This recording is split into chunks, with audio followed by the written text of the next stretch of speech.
Welcome to the Recovery Report.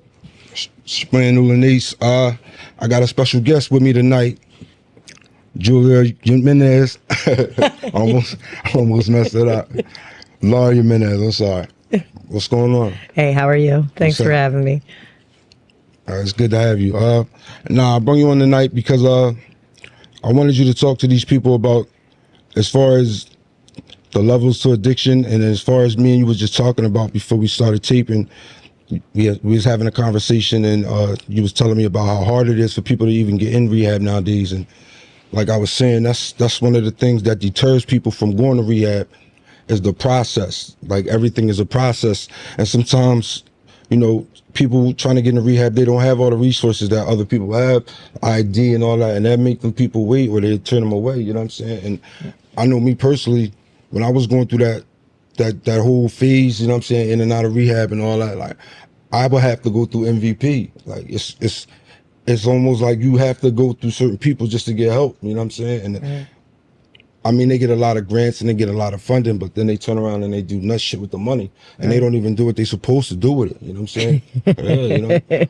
I know for me, I was able to reach out through Gardensia, and they were able to get me in through the inpatient. But for being incarcerated, I actually had insurance. I don't think people realize that when you're incarcerated, you have state insurance. And the funny thing about that is, and they be all in the rehab, they'll be screaming, I'm calling my insurance company. They don't even know who they call it. You know what I'm saying? Because there's a whole different insurance company that deals with that besides whatever your personal insurance is. So, like, excuse me, you really got to be aware of what's going on around you nowadays. You know what I'm saying? Especially if you're trying to get clean, because it's always going to be barriers. It's always going to be triggers. You know what I'm saying? That's what I'm learning. That's what I'm just now learning to deal with that on a regular basis. You know what I'm saying? Like I've been really, I want to say I've been optimistic lately. You know what I'm saying? Because like everything that I prayed for is happening. Right. Everything that I sat and you know what I'm saying, I waited, I went and got right, and then I came back out here, you know what I'm saying? So I like, when I go to meetings, you know what I'm saying, I like getting my hand up, you know what I'm saying? Like I be telling people like, nah, I'm not gonna sit here, I'm gonna put my hand up. Like what do you think about that, well, we can't really talk about that on camera, but you know what I'm talking about. I know that for me, I have to learn how to ask for help. And for me, I used to think that I could do everything by myself, and I realized that I can't. I can't hold everything in. I can't, think I can do everything on my own when actually, my God has placed people in my life that can help me do things. I just have to open up my mouth. But for me, the main thing lately in my journey right now has been learning how to sit still. Don't impulsively act. Don't overreact. Don't underreact. Sit with it. Even when it's uncomfortable, sit with it, because it's that uncomfortability that would make me run out and do things that I thought were best for me, but they weren't. High emotion, low emotion, tired, too, stressed out, whatever. I'm learning how to sit still because I have to process my emotions, because when I don't understand them was when I would always go and get myself in trouble, or when I would always use. That's one of the major triggers out there is, man, it's just, being alone with yourself is a trigger. You know what I'm saying? Like I be trying to tell people when they ask me questions like, what makes you want to use, or why do you use? And like, you always got to go back to telling them like, it's not a specific thing. Like I do what I want. You know what I'm saying? And I was thinking the other day, like I really was out here doing what I was doing. So I try to put all my all. I try to give it 100%. You know what I'm saying? Like I'm really trying to focus on this recovery. And sometimes it gets hard for me to stay focused, but that's when I buckle down, man. You know what I'm saying? I pick up that phone now and I call people and let them know what's going on with me. You know what I'm saying? Yeah. For me, it's a paradox. Like for what I found out is like, if I want to gain power, I have to become powerless. If I want to gain control, I have to give up control. And for me, if it's a paradox, I'm usually on the right path. Right. Which is the spiritual journey versus the physical journey, and everything for me, if it feels right, it looks right, it smells right, but my spirit says to me, this not settling right with me, then I really sit still and process it. But sometimes my spirit will tell me, no, this is what you're supposed to do. And my physical being will be like, no, it's not. And I'm telling you, it hasn't led me wrong yet. For me, this has been a spiritual journey because it was my spirit from childhood that was broken. That's just for me. I don't know what it's like for everybody else. But once I started feeding my spirit and understanding how I was feeling, because from childhood I was broken, and then I realized that once I really was able to start looking at those childhood traumas and things that I went through, I started realizing that when I could sit with it, look at it, because I was running from having to face those things. Yeah. It really wasn't as bad as I thought it was going to be. Yeah, nah. I mean, the hardest part was making the initial decision to stop. That's always the hardest part. It's very hard, and especially if you're running around, if you're moving around, and you just now getting yourself together, it's hard. You know what I'm saying? You got to stay focused. And when I'm by myself now, you know what I'm saying? Like I do, like you say, I pray. You know what I'm saying? Because I understand it's a spiritual situation, and like you really got to be right with God. You know what I'm saying? In order to get past what you're going through, you're the only one that's going to get you through it. Like I never thought I could get this much clean time under my belt in a long time, because I was just so caught up on the fact that I was out here using drugs. You know what I'm saying? Like that had me bugging. Like I couldn't come to grips with that. Like, you know what I'm saying? So I hit rock bottom this time. So I went in there and I got myself together, and after everything I've been through, I'm still here. Yeah, you know what I'm saying? And after everything you've been through, you still here. I be talking to other addicts, and I'm like, yo, listen, it ain't over, man. Life ain't over. Like I've been getting a lot of questions and inboxes, and I'm like, no, I'm not stopping. You know what I'm saying? Like, why would I do that? Like, if it's not one thing, it's another with me. Like I'm gonna I just want to get my message across. You know what I'm saying? I want people to hear from me. You know what I'm saying? You ain't gotta hear from nobody else. Like what I'm worried about now is like this epidemic that's going on right now. You know what I'm saying? Like even on the ride up here, we rode through there, and it's like it's crazy. Yeah. Like, you know what I'm saying? Like it's crazy. The streets of Kensington is crazy right now, and like it's not looking good. You know what I'm saying? And like people really need to be made aware of what's going on nowadays. Yeah, I started my recovery in South Philadelphia, and I continue my recovery in Kensington. So, you can get clean wherever you are. Right. If you want to get clean, you will, but it's, you got to focus just on today, or else you get overwhelmed, or I will. Let me keep on me. I'll get overwhelmed with, the future and all, but I really give it to people who can come off the streets and do it. I myself was the one that had to be incarcerated. Right. I had to have the police tell me, you have to stop. Yeah. And so everybody has their own path and their own journey. It wasn't really until, I came out of incarceration, I had a week and it was not looking good. Where that was the end of my road, but it's beautiful, being able to be comfortable. I was just talking about this with, my man, was beautiful to be comfortable in my own skin, to be able to sit and just be present in the moment, and not worry about the next one or what you were going to do or the people around you, and it's a beautiful journey.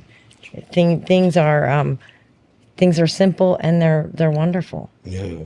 I'm in the same boat. Like right now, just taking life slow. And the thing about that is I'm not used to moving slow. You know what I'm saying? I'm used to doing too much. I'm used to really moving around, and I don't mind where I'm at right now with it. You know what I'm saying? Because like I said earlier, everything is coming into place for me. And a couple months ago, I didn't think this shit was possible. I thought I was washed, because at that point I couldn't get a hold of this shit. You know what I'm saying? Like, I couldn't stop using, and that was affecting me in all aspects of my life, like friends, relationships, whatever. I lost everything, and I just can't stay stuck in that same position. I can't lay still. You know what I'm saying? I gotta get up. You know what I'm saying? Like, and when I be having these conversations in rehab, and they be like, yo, what made you come get clean? Because I want to get clean. You know what I'm saying? Ain't no PO, nothing. Like, I go to rehab, you know what I'm saying, to try to restructure myself. And that's why I don't mind being a voice of the Black community when it comes to addiction. Yeah. Because I don't care. After it came evident I was getting high, everybody knows now. So now it's time to, you know what I'm saying, it's time to repay the favors that was done for me, though. Like, you know what I'm saying? Like, some real good people took me, and they helped me get myself together this time, And like you said, like it's never about what I can do for myself, you know what I'm saying? It's never about that, because I know what I can do for myself.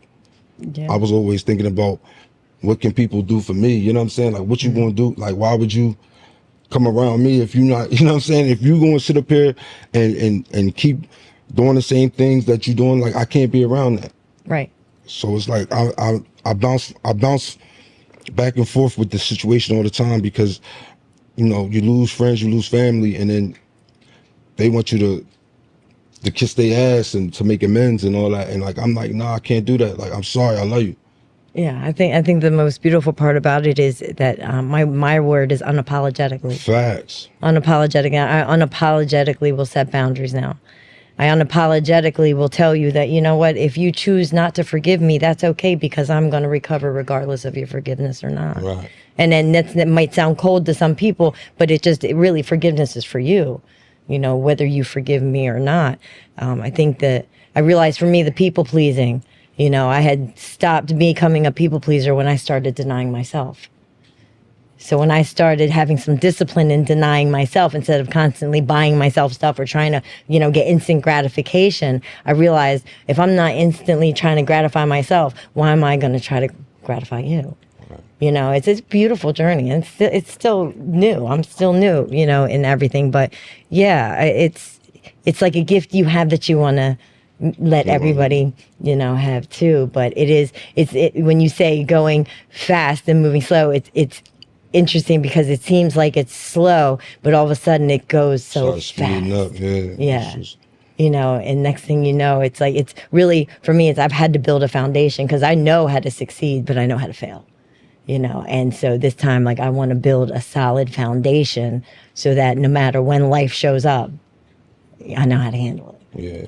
You know. Yeah, I want to know, like you said, because when life shows up, life shows up. You know what I'm saying? Mm-hmm. That's one thing that we say as addicts: life don't stop lifing.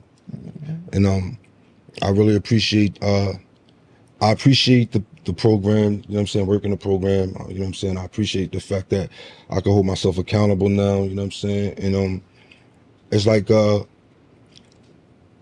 problem of addiction is not being addressed though. Like, you know what I'm saying? Like, that's what I be wanting to tell people all the time. Like, it's just not being addressed right. People have a misconception about addiction and addicts, and they go back and forth about it. Is it a disease? Is it not? Is it? And then I'm like, in my mind, it is, because the way it grabbed you and the way it, you know what I'm saying, it took a hold of you and wouldn't let you go. Yeah. You know what I'm saying? And then you get sick when you can't get it and all that. Like, that's not a joke. That's real life. Mm-hmm. And yeah, I think some of my peoples that I talk to, you know what I'm saying, or my family, they don't like talking about it because they didn't like seeing me like that. You know what I'm saying? And I understand that, but it's like people need to vent now, you know what I'm saying? Because like, this is what I feel like doing. Like, I feel like everything that I've been holding back that I wanted to say and that I wanted people to understand, like, I'm doing it now and I got my own platform to do it.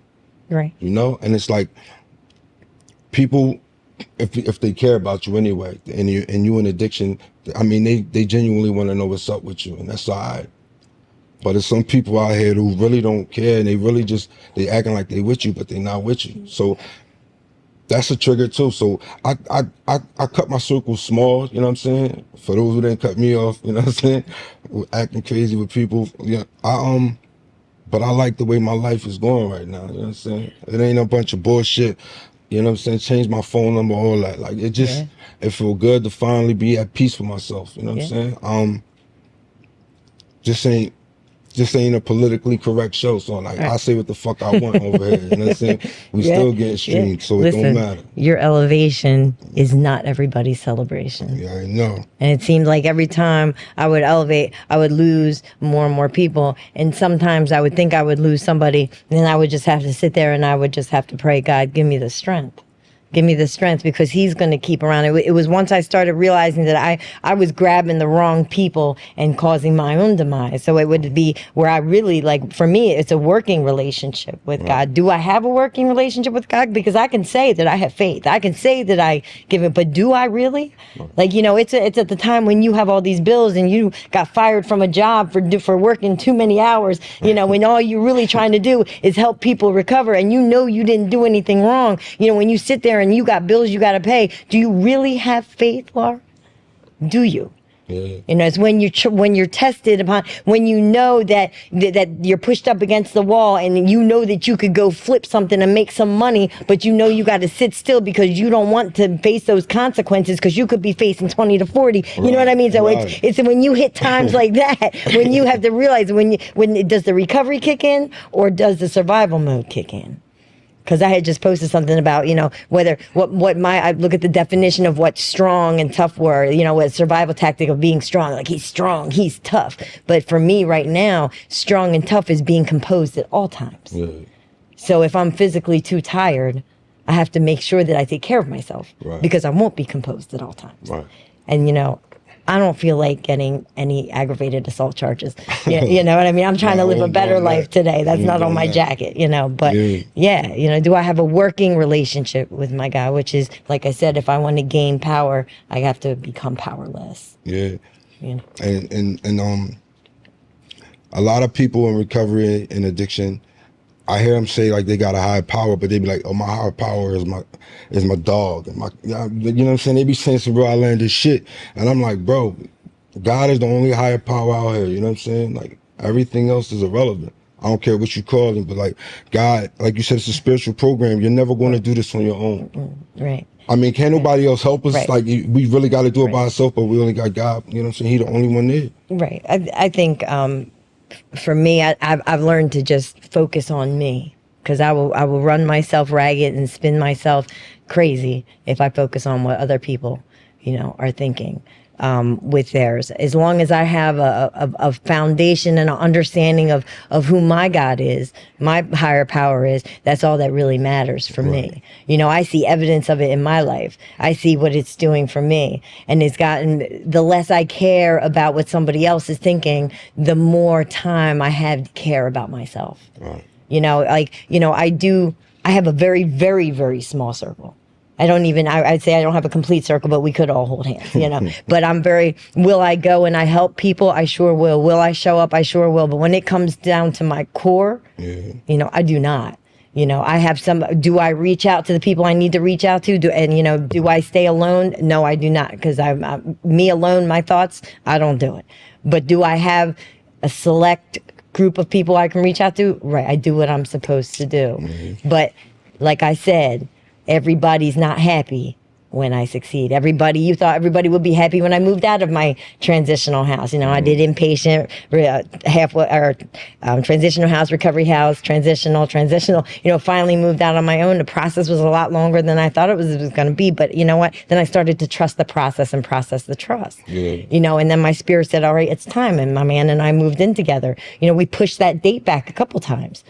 You know, most people in the past, actually, I would have been, no, we need to go now. But then I started seeing evidence of recovery. Well, it's going to happen. Just now is not the time. You know, that's a very mature thing. I was not mature, you know, in the past. But so my thing is, once I started realizing that, you know what, I don't give a damn what people think. Right.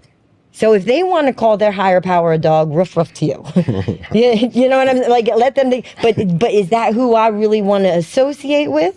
Probably not. But guess what? If they ask me for help, I would probably be there. Yeah, that's how I look at it too. Though, like somebody asking me for help, I'm going to help them because I know that. You know what I'm saying? I know how that feel. This addiction shit, it never it's cunning. It's baffling, you know what I'm saying? Like this shit'll play tricks on you that you didn't even know could be played, and like it got me. Yeah. And so, like you said, like I try to. My mind state now is, you know, do better. You know what I'm saying? Like that's all I be on is just like do better. Like I don't really care about what I've done in the past. You know what I'm saying? Like I don't care about my addiction.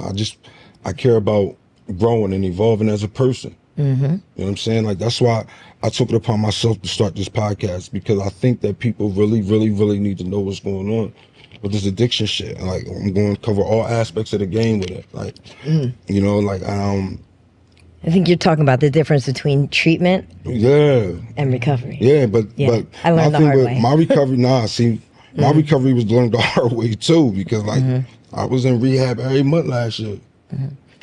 Yeah. Seriously, like that shit, I know exactly what you're talking about. I never in my wildest dreams would have thought that I would, you know, walk down the road I walked down. Yeah. And you know, I did. Yeah. So now I try to just remember where I was at that point. You know what I'm saying? That particular point in time, I've tried to remember where I was at, because it keeps it, you know, fresh in my mind, man, fresh in my memory, that any given this shit can change it. It's snap of a finger. You know what I'm saying? You back out there. So it's realer than I thought, realer than I ever expected it to be. It was way harder. This is the hardest battle I ever fought in my life, because I'm still fighting it, even though I'm not drinking or drugging. You know what I'm saying? So yeah, I think with for me, I've learned that discernment has been the most important part for me. You know, bleeding heart for everybody in the beginning, not quite understanding the difference between treatment and recovery, but the discernment, because like you know, you gotta want it. You know what I mean? And I think you start to see some people just aren't ready. But to think there's the difference between that and then what you're talking about, like what I saw the hard way, which was, you know, treatment centers doing fee for service versus people that want to help people.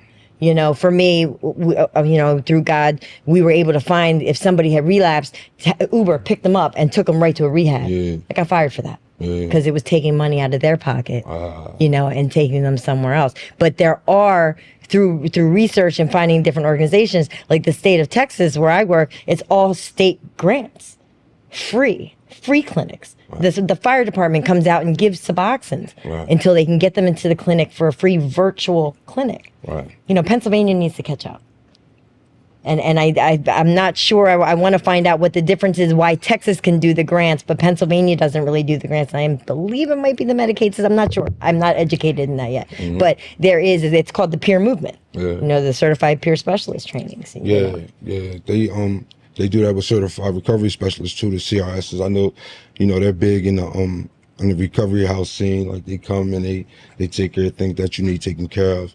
You know, when people are just getting out of this situation, like rehabs and going through a recovery house or something like that, people need to understand, like some people coming home to nothing. You know what I'm saying? I'm blessed. You know what I'm saying? Like I got certain people that, you know what I'm saying, they do what they say they're gonna do, but you know, it's not always the case. And a lot of times people take that for granted, you know what I'm saying? Until they lose it. Like you burn bridges. You feel me? Like that's why when I be talking and I be telling people, like, yo, I really was getting high. Like it's hard for them to understand that, because to them, getting high in the black community is, you know, all we saw growing up was crackheads and all that. You know what I'm saying? Shit like that. So, but I turned out different. You know what I'm saying? I went and I started using a drug that really took control of me, and I really think that I feel good about myself for really fighting back this time, you know what I'm saying? Calming about that and getting back to where I need to be. And I don't ever want to live that life again though. Like really, you know what I'm saying? Right now this is a time for me to grow as a person, like I said, evolve. I never want to go back to that though. I don't know how you feel about it, you know what I'm saying? Because like I'm listening to you talking, like now you got a lot of knowledge about it. You know, that's why when I reached out to you, I was surprised that you responded because of who you are, and I'm like, all right, bet. So I really appreciate you coming through, because like it's things that I'm still trying to understand. And like that's why I'm doing this show. Like this show is raw. Like this show is for the people, like so they know like this shit ain't no joke. So I think that that addiction as a whole, you know what I'm saying, is something that you can never beat. You know what I'm saying? There's certain shit people need to hear, like you would never win against addiction. It got you for the rest of your life. And if that ain't a disease, I don't know what the fuck is, you know what I'm saying? Right. Well, it's, you know, I believe you said this is raw, right? For me, it's a spiritual disease of addiction. So, you know what my God says, we fight not a war of flesh and blood, but of spirits and high principalities. So my thing is I fight it, you know, and this is what I love about my man. Like my man, you know, he can take scripture and certain literature and, you know, put it back. And it's so true. It's so true. Like I said from the very beginning, my spirit was broken. Right. And I'm starting to see when I'm learning bits and pieces, because I'm adopted, of generations, like my aunts and my mother and everything. I'm starting to find out that their spirits were broken. So who knows if it was generational? Yeah. Well, I'll never know. You know, but also through this recovery, I'm learning to be okay with, I just might never know. Yeah. You know, so I don't really care if people don't think it's a disease. I know that there's a medicine that I can take for my spirit, and the evidence is showing that it's working. Right. So I unapologetically don't care what anybody else thinks, because it's working for me. Call me crazy or not, but I'm the most productive, responsible that I've ever been in my life in my 48 years. And I've raised children, paid off homes, and went through college. And I'm more responsible now doing what I'm doing, working the way I'm working in this recovery program, and happier than I've ever been in all my life. Right. You know, so they can say whatever they want. I need to see what their evidence is.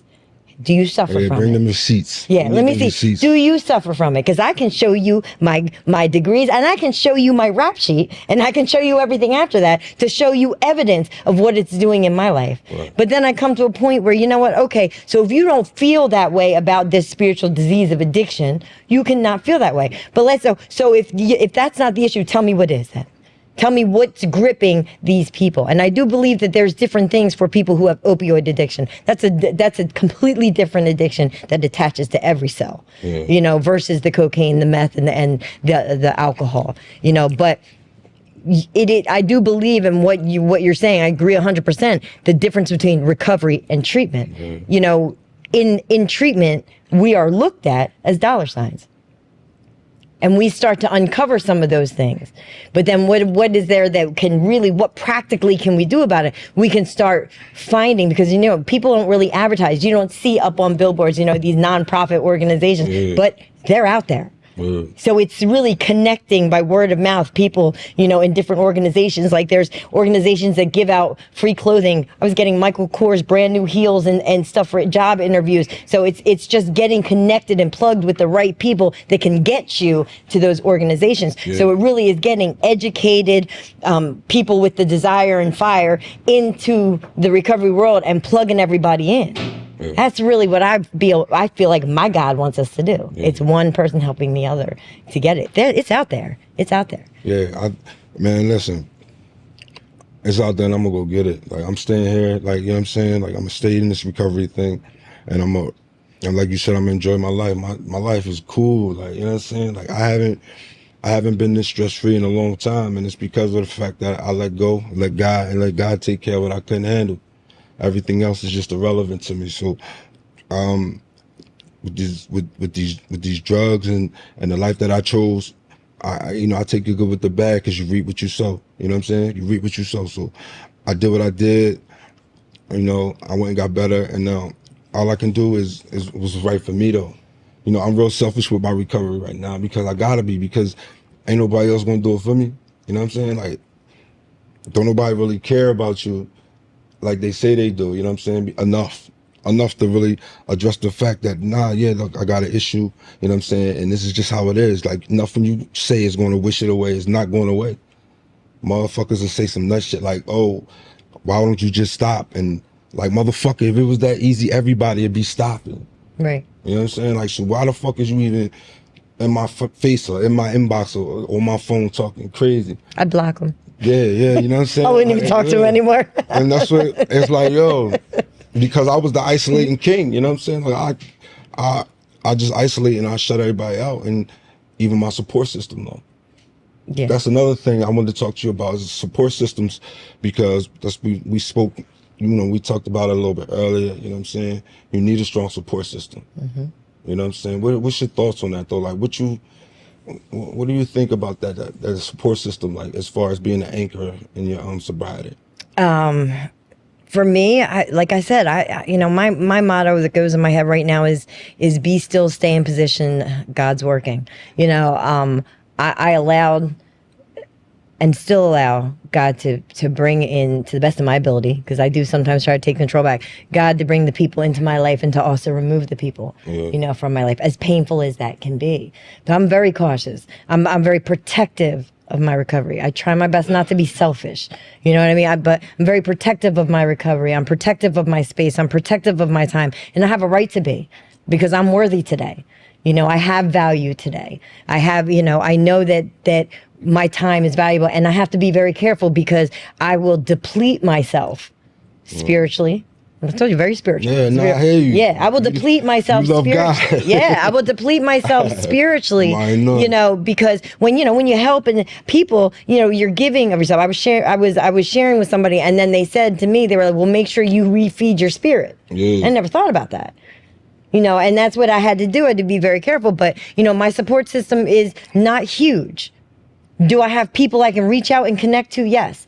But I also have to be very protective of who that is. Yeah. I did grasp on to like my counselor at, you know, my halfway house. My old recovery house program supervisor is my best friend. Right. You know what I mean? So there's certain people like who, you know, That I you have to form bonds with. always Yeah. remain It's always like teachable. that, yeah. Always. I have to always remind myself to remain teachable. You know, to be a leader, you got to be a good follower. So I found people that have 16 years, 30 years, that have, you know, and I kind of just want to be, I want what they have. Yeah. So like I'm watching and mimicking and doing what they say. I never did what people say. I did whatever I wanted to do whenever I wanted to do, and you weren't going to tell me any different. Like we did. And I ended up in jail. You know, so but now I can trust people, and even though now as I'm growing up in the process, they'll tell me to do stuff, and I'm like, all right, well, I hear what you say, but let me sit and think on it. I don't always do what they say now, you know, but a lot of times I do. Yeah. But yeah, it's very important to have a strong support network. We have in where I work in Texas, we have a 24/7 warm line. Right. So, and anybody actually in the U.S. can call. It doesn't have to be somebody you personally know. Right. 24/7, they can call just to get something off their chest as many times as they want for free. So not so much a support system where it's like, you know, your best friend or someone, but it's just the power of absolutely. empathy, you know, back and forth, to have the ability to just get it off your chest. That's spiritual. And yeah, it's like you said, you know, you connect, and like I do a lot of Zoom meetings, you know what I'm saying, if I can't get to a physical meeting, and like you do, you gravitate towards I go to 24, it's called 24/7, so it's always running, you know what I'm saying, it's always somebody on there, you know what I'm saying, doing a excuse me, speaking or you know, just holding meetings or whatever. So it's like I log on there a lot, you know what I'm saying, and I start interacting with people, a different kind of people. Like I'm not used to being around sober people. Like it don't matter what it is. It's just I'm just not used to being around people who are sober. Like I don't care what the vice is. So it's I mean, you know, it's been a crazy process, and it's been a crazy ride. You know what I'm saying? Buckle up, it's gonna get crazier. Yeah, shit probably still gonna get crazier. But Yeah. I know, me personally, I'm just gonna keep on working my program, Yeah. doing what I'm supposed to do, go to meetings, and try to really utilize the tools that I'm given, like, you know what I'm saying, relapse prevention, triggers, and all that. It's all about wanting to do it though.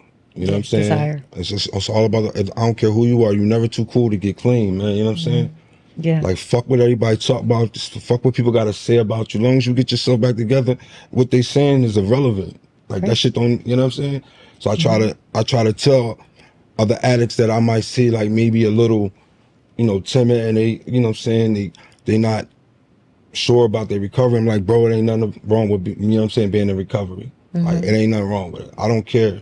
Yeah. Long as you're clean, long as you're doing what you're supposed to do, you get yourself back on track. You know what I'm saying? Like that's what this is about.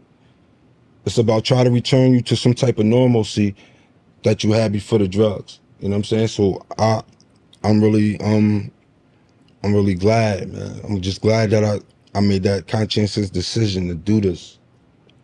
You know, because like every time I say I was going to do something, I ain't do nothing but relapse. We You know what I'm become saying? It's all responsible. talk. Yeah, you know what I'm saying? So I've learned how to categorize, you know what I'm saying?